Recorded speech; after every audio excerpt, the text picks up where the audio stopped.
Very fresh morning. Woke up today and it was 9 degrees in my bedroom, which is cold, but it is going to be an absolutely beautiful day. Sunday, I got a day off, and the fam's coming over for a barbecue, so that should be good. Oh, it's so cold. So I've been up for like half an hour now, and I will get organised today. I've got a fair bit to organise still. I've got my last week, my last full block coming up, which is exciting, and it's a bit disappointing at the same time. Like, I would actually like to just stay and work there and just like be done with uni. The weather has been so cold recently, like in the mornings waking up and it's freezing, there's frost on the grass, but the days have been beautiful. There's been like no cloud, it's just been blue skies, beautiful sunny days, and today is no different, which is awesome. Which would be good for a barbecue that we're having this afternoon with Mum and Gordon, Jack and Morgan and Ben. It should be a good day. I don't have to work today, which is awesome. I've got a day off to focus on uni. I've got my last week coming up this week, which is like, I can't believe that it's here. I genuinely am going to miss it. Like, I'm going to struggle to now get back into the routine of uni again. Unfortunately, I'm very much a routine person and structured person, and you know, especially with like my OCPD, it can get pretty difficult to like switch between. Even though like it might be better, it might be easier, it's just like this is what I'm used to now, so I can get in that habit and I can get in that mindset. It's just hard to then go back to what it was. I think the good thing is I'll have a bit of time off after I finish my placement. I go back into uni for one lesson each of my subjects, just to do, I guess, like a debrief of my placement, and go through, make sure I'm up to date, which I'm not at this point, but I've got time, so that's what I'll hopefully be doing today, and next week, and then that gives me time before I have to go into class, and then I'm free for like a month, so that's great. I'm hoping that I get to go back into the school though to go to like a sport competition, just as an extra day as a volunteer, so I'll help out. And I think, you know, I would like to go back to that school, and eventually I'll be able to like relief teach or substitute teach, depends on where you're from, what you call it. But hopefully I'll be able to do that when I graduate, and possibly even work there. That would be ideal, but we'll have to wait and see about that one. So far my lessons have been going really well. There's been a couple that I'm like, whoops. But it's learning, that's the whole point. You figure out what works, what doesn't, what works best for you, how they respond. But I think the most important thing, don't mind the planes, but I think the most important thing about teaching is building those relationships with those kids. And because if you don't have that, they're not going to respect you. You know, you can't demand respect, you have to earn it. And I think I've done that, you know. I will have a joke with them. I accidentally, I was telling him off the other day. Was it Thursday? Friday? I'm not sure. No, yeah, it was Thursday. And my mentor teacher was out of the classroom, and they were just being loud. Like, they're not bad kids. They're not malicious or anything like that. They just get really excited and carried away.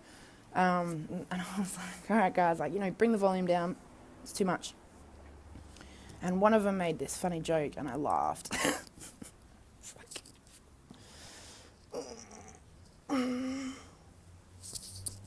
yeah. But I was like, and I laughed, and I was like, okay, whoops, that was an accident. Next time you do it, I will be mad. And I was just like, whoops. I'm human, okay? There's a lot to do, a lot to finish off. I really hope they get to finish those geography assignments and those maths assignments, which they seem to be having a lot of fun with, which is awesome. Like, they're getting really, really into it, to the point where I'm just like, put the laptop down. Put it down. And they're just like, but I want to finish this. It's like, no, I will give you an opportunity. Just relax, we're moving on now. I guess like another thing about like the school, it's just been really nice to be part of that. Like, you know, like any workplace, you obviously get to know the people you're working with, and even though I've only been there on a placement, I felt like I've got on really well with the other teachers, and you know, the like the support officers and like the front office ladies and like everyone that's important, which is everyone there. You know, I've made an effort to get to know and to be nice to, so I hope that helps. Later down the track, you know, they'll be more willing to have me. I feel like I fit in there. And the kids were really happy to have me. So, in fact, even the other day, one of them was asking me, like, how long have you got left, Miss Baxter? Like, when are you leaving? And I was like, oh, I've still got like a week and a bit. And then they turned to my mentor teacher, and they're like, can you please do lessons like Miss Baxter's? I didn't mean to show up my mentor teacher, it just happened that way. I'm kidding. Another plane. Wow, what a surprise. But yeah, I just thought that I would talk about, I guess, the change of routines and how that affects me. And I don't know, it helps me to be able to talk about, I guess, the process that I'm going through for myself. Talking about it out loud kind of helps me assess where I'm at anyway. You know, it can be really difficult. It's almost like, how do I explain OCPD? I guess, like, the whole change of routine, like, when I'm going back out, so when I finally do finish my placement and, you know, I go back in to uni and back into my old routines, yeah, I mean, that concerns me. It makes me extremely anxious. It makes me worried how I'm going to feel, how I'm going to act, because it affects my mood, if that makes sense. It kind of, it just sends you for a spin. And if anyone has actually got OCPD, I think you'll understand, like, it may not even be a big deal, really, but you almost go through a grieving process of your environment when it changes, even if it's not necessarily the best. That might sound counterintuitive or confusing. I don't even get it sometimes, why it bothers me so much, but it does, you know, and it throws me out and it sends me into a state of anxiety, which ultimately can, you know, affect my decisions and my mood and the way that I go about my everyday life. So I guess that's where it becomes a problem. Other than that, you know, it can help me really focus. But that's what I've done, is I've got so into this school, it's really hard to actually think about anything else. Like right now, for instance, I'm trying to assess all the ways that I can not go back to uni and just stay in the school. And I don't think there is a solution for that, but like, it doesn't stop me from trying to figure one out. It doesn't stop me from trying to change it, prevent it, you know, and worrying about it. Like, that's just what I do. You know, and people are a massive part of that, I think. You know, and it's not necessarily like an abandonment, but there's also this sort of added layer of, you know, these people are also part of my routine. So not being able to see them, you know, the students, the teachers, the other staff, that plays on my mind too, because, you know, it's like, okay, now I have to go back to a time where they weren't part of my everyday life. And, you know, I'm someone who builds relationships with people, so that's something that I really am struggling with, probably, and I think one of the reasons why I don't want to leave. So yeah, it's kind of stressful now. It's been pretty busy. Ugh. But, you know, today will be good. It'll be a good opportunity to just chill out, have some fun, relax, make the most of a beautiful day, and get back into it tomorrow. And my mentor she's been really great, really helpful. So I'm not worried in that sense. It's just more all the other feelings that add to that pressure, which can make me feel a little bit funny about it. You know, having to leave an environment that you don't want to leave, or, you know, changing a routine when you don't necessarily want to change it,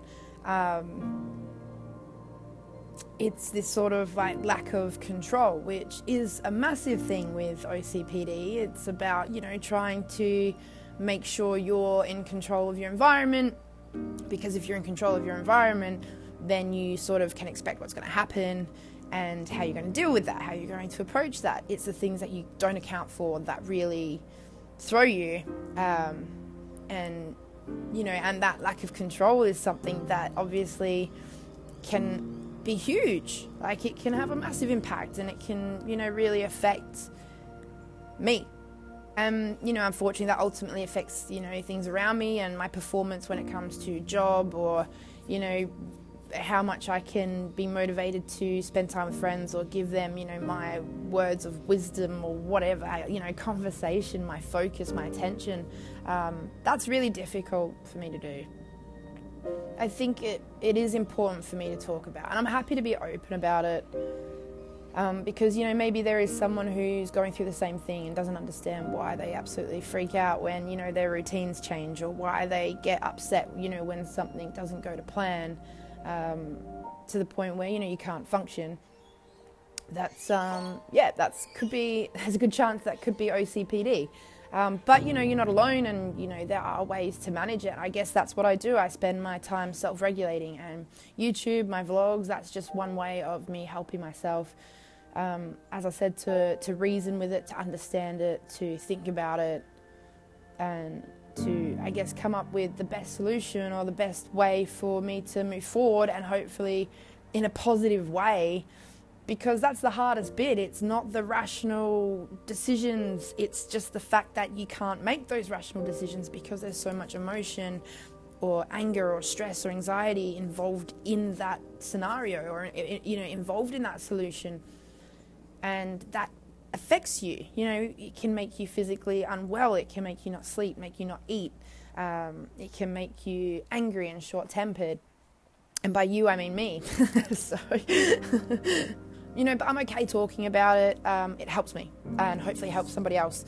And, you know, I clearly am a teacher, so it's something that I think it's just part of my makeup to do that, to share with people, you know, from my experience. So hopefully that somebody else doesn't have to go through it quite as bad, or, you know, they have a way of understanding it a little bit better than what I have.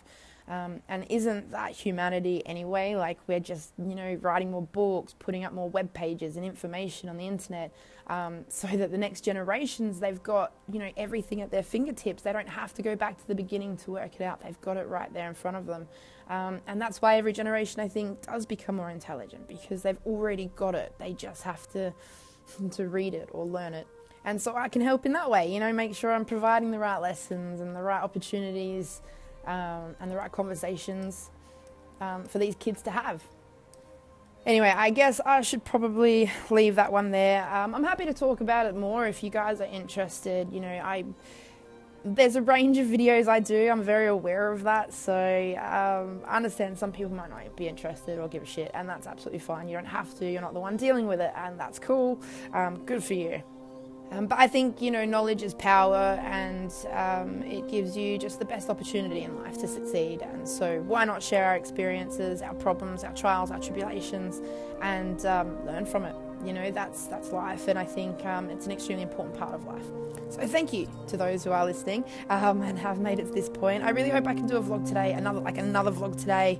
I'm hoping I'll get a chance to do that. So we'll have to just wait and see. But I definitely wanted to just, I guess, catch up with you guys. Now we're getting down to the pointy end, you know, and there are some anxious nerves going on, and a little bit of stress, so I wanted to, I guess, get that off my chest and just reflect and come back to, you know, the middle ground and just go from there. So I hope that you're all having a good weekend. I hope you get to experience some really beautiful weather like we are at the moment, even though it is freezing, and it makes you not want to get out of bed in the morning.